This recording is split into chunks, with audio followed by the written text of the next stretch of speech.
It was Sunday and I did bake. Here are my Chewy Fudgey brownies. So first I start by measuring my dry ingredients. That's a cup of flour. And to that I'm going to add a teaspoon of baking powder, a teaspoon of salt, a teaspoon of espresso powder, and a half a cup of cocoa powder. And then I'll take my dry ingredients and I combine them together. Into a separate bowl, I'm going to put 2 eggs and 1 egg yolk. And then I'll add in a cup of sugar to that. And I make sure to whisk it together really, really good. Make sure all of the sugar is dissolved in that. It should end up looking like this. Off to the side, I am melting butter and combining it with my oil. And then because of that hot butter, I'm going to keep mixing so my eggs won't curdle.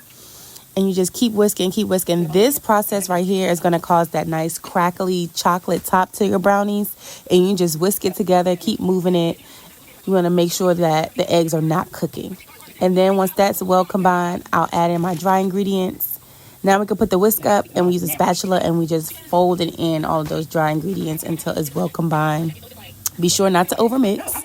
And then once I have my batter combined, I like a little bit more chocolate. So I'm adding in some milk chocolate chips and also some semi-sweet chocolate chips. I have a 9x9 baking dish and I lined it with parchment paper. And so now I'm just going to pour my batter in. And I had this bake for about 30 minutes.